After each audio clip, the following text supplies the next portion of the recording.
So let's talk about unleashing some greenskin violence on an unsuspecting galaxy with an overview of starting an orc army in Warhammer 40k.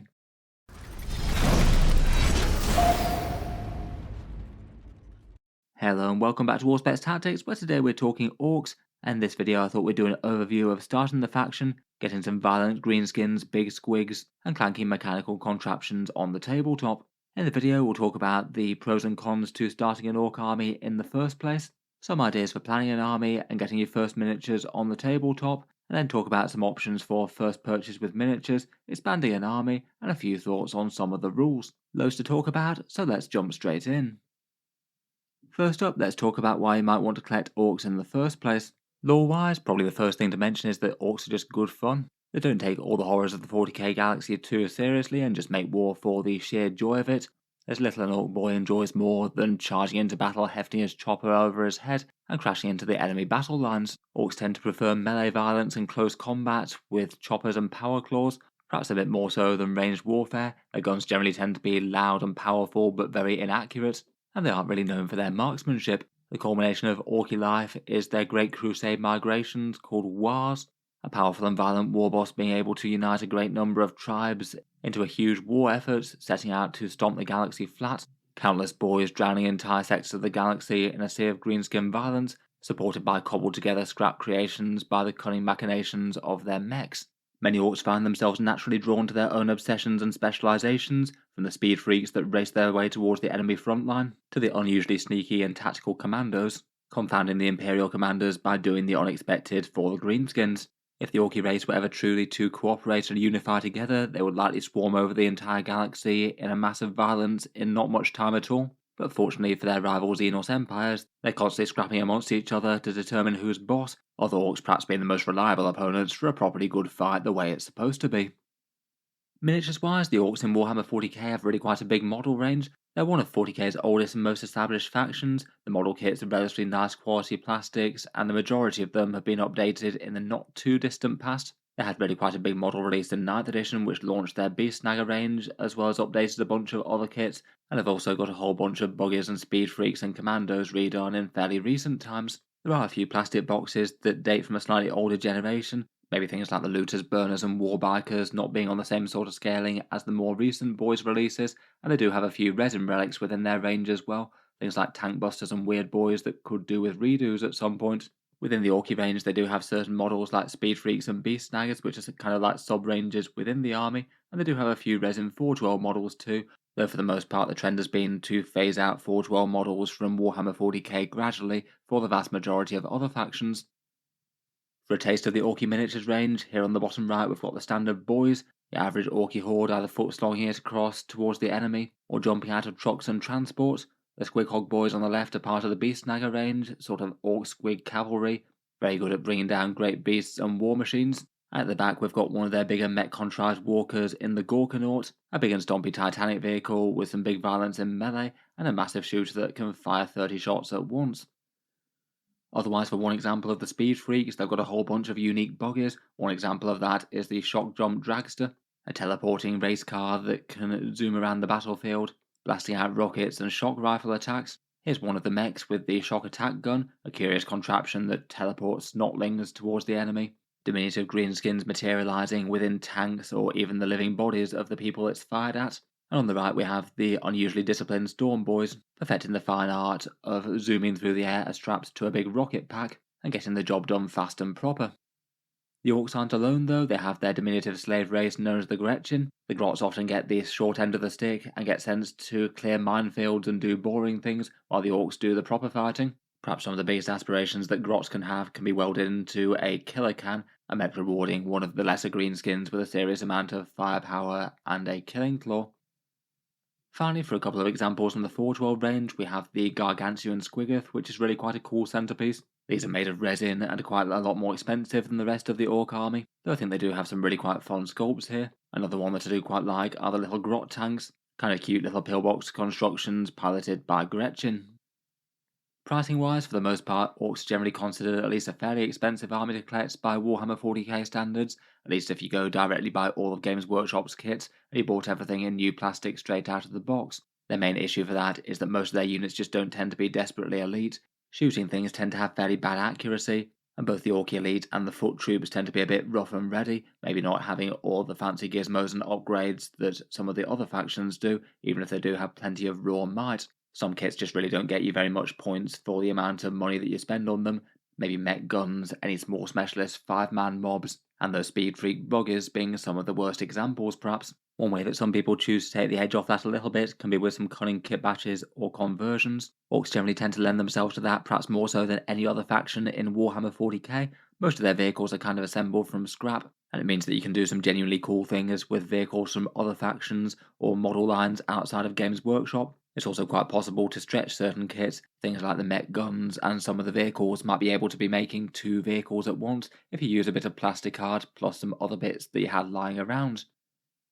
Finally, gameplay wise, the Orcs tend to be violent and occasionally a bit random. Their current rules are in Codex Orks, and that's backed up by points in the Munitorum Field Manual, downloaded from Warhammer Community. Plus, there's an Imperial Armour section on the Downloads Warhammer 40k section that governs the rules for their Forge World units. You wouldn't find them in the Codex. Classically, the Orky playstyle tends to be lots of aggressive pressure, usually a ton of units rushing up the board to try and engage the foe in melee and stop them just sitting back and shooting you. Plenty of units tend to have highish toughness and low saves, and they hit far more accurately in close combat versus at range. Standard Orky weapon skill being to hit on a 3, whereas ballistic skill hits on a 5+, so they can be quite unreliable there, and particularly if you've got enemy modifiers like stealth. I'll mention their core mechanic later, which is called the War, basically one huge turn of Orcs surging across the board into close combat, and is kind of evocative. I'll also talk through the detachments later, but I feel like they've done quite a good job of those out of the Codex. Some core rules for each one that genuinely push you to build Orky armies in different ways, with things like Dread Mobs, Cults of Speed, and Beast Snagger detachments on offer. In general though, Orcs are considered a pretty fun faction in Warhammer 40k. Generally their players are fairly well known for having a good attitude to the game, and they do have some fun miniatures and a lot of scope for creativity in kit bashing your own. If you do choose to go down the route of collecting an Orc army, there's plenty of places that you can learn a little bit more about the faction or ask some basic questions. Starting out by having a read over the Codex isn't the worst idea in the world. It does have the current rules for each unit, plus a fair bit of background and supporting things like Crusade rules or Combat Patrol if you want to play either of those game modes. If you wanted to put a list together, you can use tools like Battlescribe, New Recruit, Warhapedia, and Games Workshop's app for rules and army list building resources. All of those tend to be pretty useful. If you wanted to try a bit before you buy, then you could try Tabletop Simulator if you use that to have some virtual games of 40k, or Proxy and models to try them out in person. And of course, there's absolutely tons of stuff on YouTube and social media. I've made an Orcs Codex overview plus a few unit reviews. I'll be aiming to make a tier list when the points are fully out. Though there's absolutely tons of other Orc content out there, battle reports, painting guides, and all sorts of lore things on other channels. You only need to give Orcs a search, and you'll have more than enough to keep you going. If you are planning to get into the faction in a big way as well, it's worth checking out their social media pages. Orcs have a Discord server, a Facebook page, and a subreddit. They can just be nice places to follow along to see what discussions other Orky collectors are having, maybe get a bit of painting or modelling inspiration, and perhaps ask a few basic questions to current collectors if that would be helpful.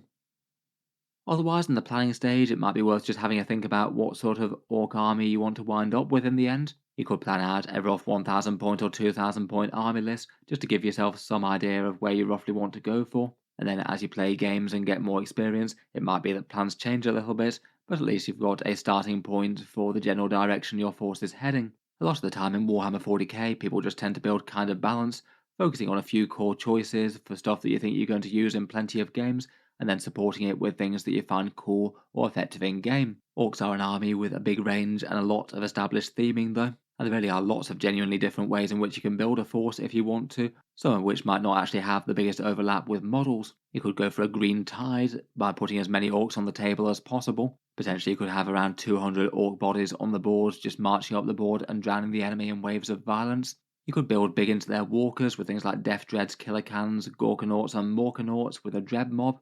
You could go down the speed freak aesthetic with lots of buggies, trucks, and warbikers and deathcopters racing towards the enemy.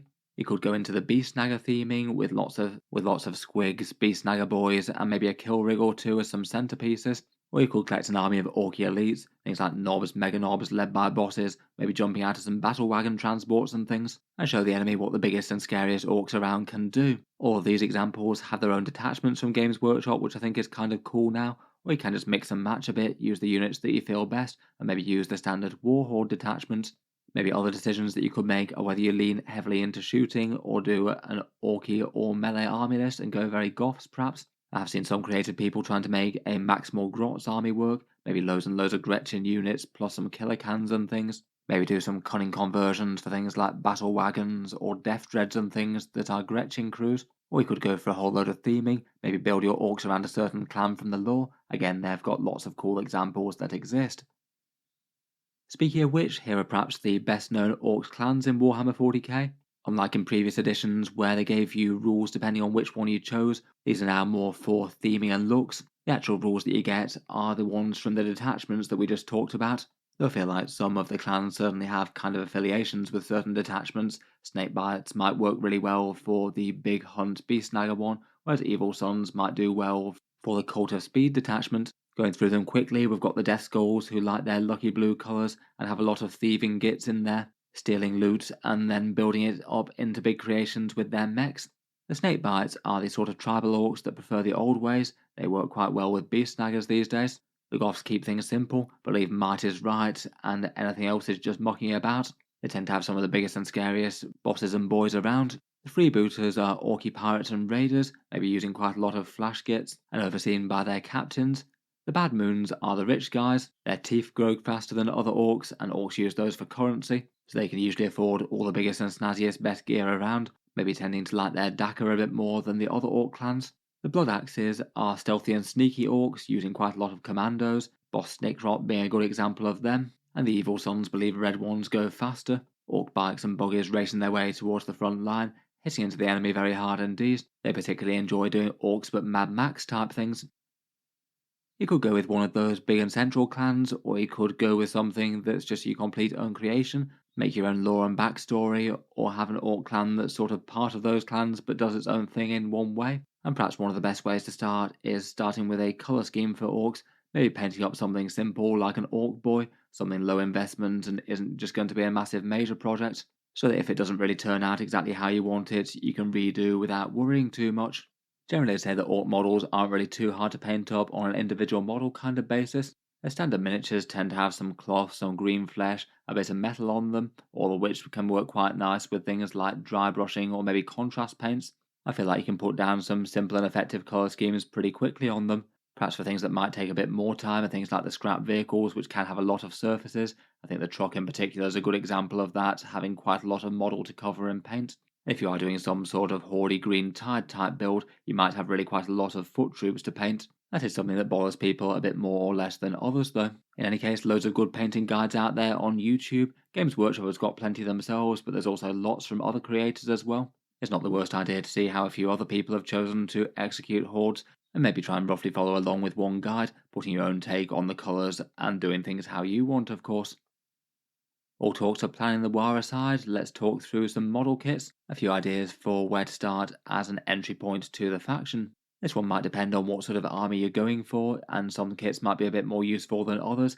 In general, I'd say that a set of more standard orc boys might be a good place to start though. There's two kits as we'll get on to, the new ones or the old ones. And now there's the third option of the slightly newer and more savage orc themed Beast Snagger boys, though I think that if you want them you probably want to get the Combat Patrol set for orcs. The one for 10th edition is an entirely Beast Snagger themed one, with those boys plus the Squig Hog Riders. I think how tempting that one is, though, will depend on whether you like the Beast Snagger aesthetic. I think the miniatures are genuinely quite cool, but might not fit the theme if you're going for some more industrialised orcs, doing Speed Freak or Dread Mob things perhaps though. Otherwise, there are a few past value box sets, and there's plenty of other cool miniatures within the range, plenty of entry points to the faction. First up though, let's talk about the Combat Patrol set. I feel like it maybe is one of the easiest ways to go if you are starting, given that it's the discount set for orcs at the moment. This one contains a Beast Boss on foot, 20 Beast Snagger boys, and then 3 Squig Hog boys, plus the Knob with Smasher Squig, which now is part of the unit. Points wise, it's not too bad as Combat Patrols go, 485 points in the box, so around about 3 points per dollar. Certainly could be worse from the orcs point of view. They do have quite a lot of kits that are far lower than that. The discount maybe isn't quite as exciting as kits they've had in the past maybe, around about 29% off buying these exact kits separately if you did want these things. This set of models bought separately would be more like £135 versus the £95 that the Combat Patrol costs, or $225 US versus the 160 that it costs. Again, as mentioned, if you like the squigs and the more tribalistic orc boys that hunt the beasts, then genuinely it's probably worth getting. Maybe not the most awful if you want them to be a kind of element of your army, but might not be useful if you're going down a heavily mech themed force and you don't really like the appearance of them. Personally, I do quite like the squigs, and the boys do look quite violent and nice. They're all generally at least fairly solid melee rush units in game. The Beast Snagger boys cost more points, but also come with higher strength attacks and a little bit of a boost against tough stuff, the Beast Boss being quite deadly on the charge. If you really wanted to go quite heavy down the Beast Snagger Horde sort of route, then getting two wouldn't be the worst idea in the world. I feel like it might be a Combat Patrol box that does have some element of diminishing returns though. Out and about in hobby stores and online, you might see some of the old style Combat Patrol box set as well. This one was quite a good discount on the models contained within: a Mega Armoured War Boss, 20 regular boys, 3 Death Copters, and a Death Dread. It was a little bit more of a discount compared with the Beast Snaggers, and a bit more of the mainstream faction aesthetic as opposed to the Beast Snagger one. I'd say maybe the units might have been a little bit more niche overall compared with the Beast Snagger one currently. Boys are pretty great though, and the Mega Boss is fine, though you probably need some Mega Knobs to go alongside him. It's around about the same sort of point of some really quite fun and fairly recent Orc plastics for the most part. If you can find it at some sort of semblance of its original price, then it might be a useful kit. When picking up 40k miniatures, I'd certainly remember the different options that you have. As ever, direct from Games Workshop is the most reliable but also the most expensive. For the most part, there's no real reason not to pick up things either via local gaming stores or online discount retailers, both of which are official ways to get the exact same miniatures at less price. When I want new plastic kits, that's generally the way that I tend to go. I do have a few examples of those links down in the video description. There's loads of examples around the world, but the ones I've listed here are Element Games in the UK for around 15% off, Gap Games in Australia for around 20% off, Fenris Workshop in Canada for 10%, and Wargame Portal in the USA for 15%. These links are affiliate links and they do help to support Auspex tactics, though they don't cost any more money to use if clicking through them. Can just be a way to help out the channel if you were happening to pick something up and also wanted a big discount versus Games Workshop's models. They're far from the only option though. Orcs do generally have a pretty good second-hand scene as well. eBay can be pretty good to look for, particularly for some of the older kits out there which come up pretty regularly. There does tend to be a fair bit of turnover. I'd argue for at least some Orky miniatures, perhaps a little bit of loss of detail here and there on some scrap creations isn't the hardest thing to work with. Maybe not the worst to work with a bit of battle damage or rusted armour and things. It can potentially save you a fair bit of money and maybe some time and effort as well. In this day and age as well, there's 3D printing and third-party manufacturers all over the place, lots of things that are sort of similar to 40k and could be used as proxy models potentially. You could get entire models that way, or just some cool bits to convert Games Workshop's kits and give them a different sort of aesthetic. Moving on to the other Orky kits though, it's probably worth mentioning the differences between the different types of boys. Games Workshop came out with a new box in 9th edition, where I think the individual models do look really quite nice, really quite big, hulking, and a bit more upright than the older box that you can see in the middle here. But it does have a bit of an annoyance in that you can't arm all the orcs with either Slugger and Chopper, or all of them with shooters. You get a few mixed sets in the box, and you have to have a bit of a mix assembled from them. The poses can maybe get a little bit samey as well. It means that some of the time you might be better off with the kit in the middle, which does have some slightly older sculpts, but at least you can fully flexibly arm all the orcs. Plus it's quite a nice box for extra bits as well, given that you get plenty of spare either shooter or slugger and chopper arms depending on what you choose. The orcs are a bit smaller, but it's also cheaper and you get slightly more of them. You get 11 in that box including the knob, as opposed to the just 10 in the newer box set, and the newer one is pricier. In general at the moment, the choppers seem to be a lot better than the shooters in game, and it has been that way since 10th edition came out. I don't really think that the new Codex is going to change much there. I'd be tempted to give the vast majority of the Orc boys the choppers, the knobs the power claws for a bit of raw hitting power. If you want to give them special weapons, then maybe the rockets might be the way to go over the big shooters, as they can hit at least fairly big when the orcs actually manage to land a shot. Otherwise, as mentioned, the Beast Snagger boys are a little bit more expensive still, a bit bigger and scarier, and they get more strength in game. As mentioned, if you want to pick up them, I'd probably go for the Combat Patrol box set. It just kind of makes sense given that you get lots of them and at an okay discount. Otherwise, for a few more examples of Orky kits, perhaps Mega Knobs are looking like quite a good unit from the new Codex. They got a fun new rule where they get a 4+ fill no pain type save in the turns of the War, which is really big to make them just big and tanky while they smash into the enemy. They seem to be very nice in that Bully Boys formation if you wanted to go for that one. 2 turns on these guys just looks kind of scary. These guys are £42.50 or $70 per 3 of them. You could potentially assemble one as a big mech with a custom force field to try and lead them. They can give you an invulnerable save and put some smashed Mega Knobs back together. I'd rate both of their loadouts as fairly usable in game right now. Both Kill Saws and Power Claws are alright. Depends on exactly what you want to go for there, more damage against hordes or more killing power against really big stuff. Either way, they will make a big mess in the turn of the war.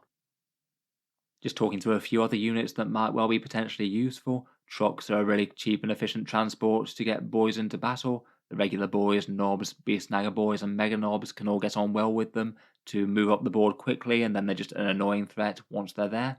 Storm boys often tend to be one of the units that is used to get secondary objectives for orcs, bouncing around the table with massive movement and getting to places where they wouldn't normally be able to. They still have a fair bit of violence to be able to put the smackdown on isolated enemy infantry units when needed, of course. Gretchen are a unit that are just incredibly helpful to have some of. They're dirt cheap in points as they don't really have much killing power, but those points do get you still 11 models to push on an objective, which is no small thing.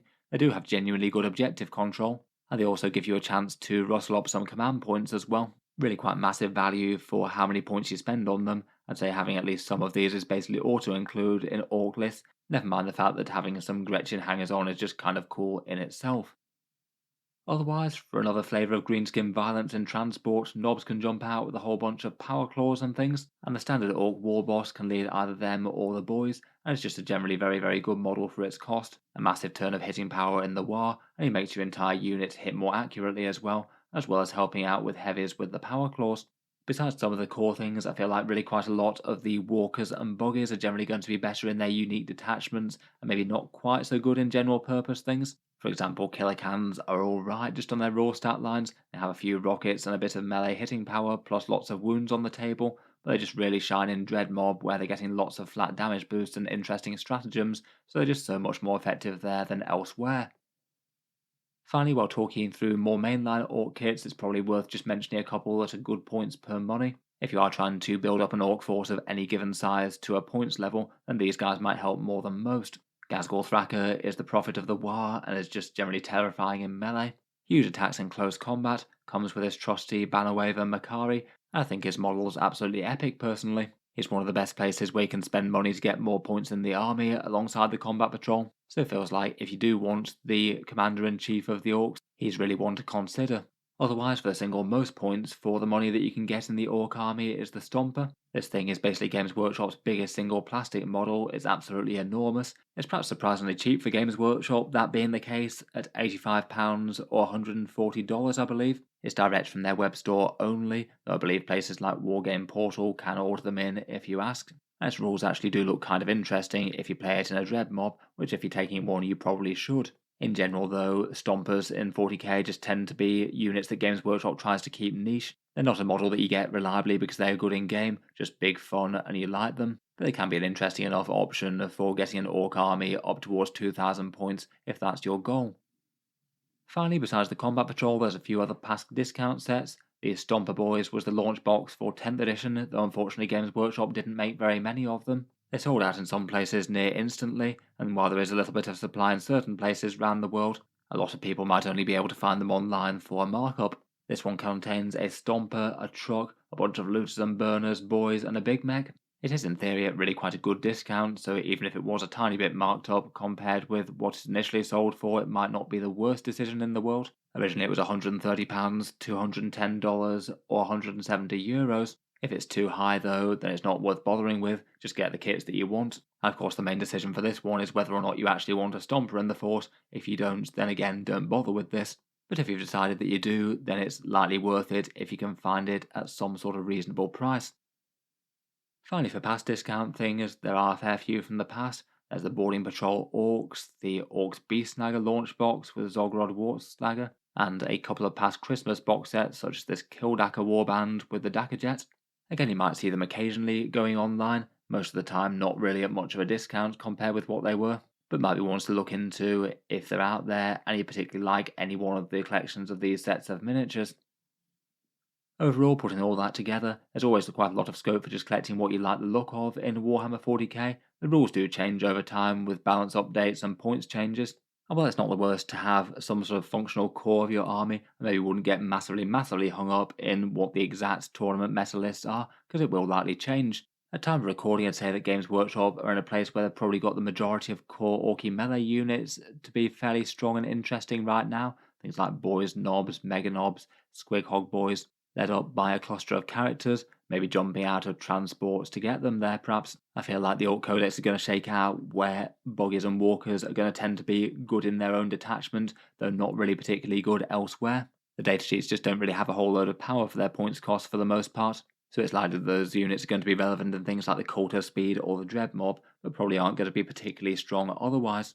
Not saying they'd be unplayable, but maybe not optimised. In any case, my aim would be to build up a balanced core of the army and add a bunch of elements that interest you. A few of the ones that I suggested previously might not be the worst way to go or have at least some representation of. Of course, your choice of detachment, if you're building around one of those, really could change things a lot.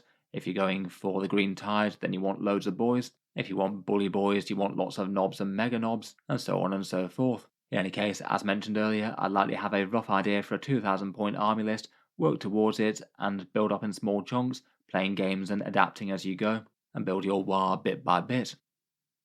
Lastly, let's take a look at rules. Codex Orks is currently £35, €45 or $60 from Games Workshop. This is the Codex launch for April 2024. It's got 51 core data sheets in there, and then 6 detachments: the War Horde, the Big Hunt for the Beast Snaggers, the Cult of Speed, Dread Mob, Green Tide, and Bully Boys.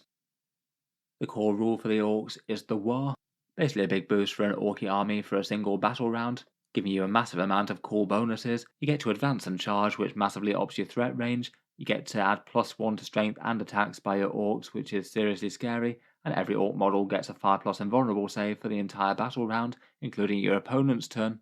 I generally aim to call this probably somewhere around about turn 2 or turn 3 for the most part. You want it to be kind of early in the game, but also when you've got a whole load of units meaningfully engaging a lot of important stuff for the enemy, so to be your call as to how early to call it.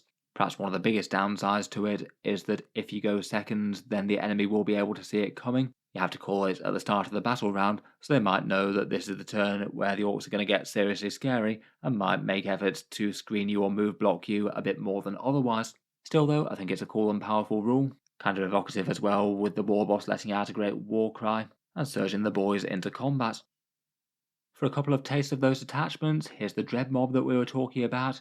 I really think that their rule's particularly fun. Try that button, it means that the Orcs inside press something random to see what happens, and it gives your walkers, grot vehicles, or mech units one of these random buffs each time you do something. Sustained or lethal hits are both massive for Orky shooting in particular, seeing as it hits on 5s. You can pick the effects that you want at the expense of a hazardous check on all your weapons as well, and sometimes that could be genuinely worth it against the right target, or you could just embrace the random. It's all good. They back this up with some seriously powerful shooting stratagems for your vehicles and walkers as well. Bigger shells for bigger gits is one fun strat here. 1 CP for +1 to wounds, monsters on vehicles, potentially +1 to damage as well if you take a hazardous check. Could be seriously scary on something like a Morkanaut or even a Stomper blazing away with a crazy amount of guns.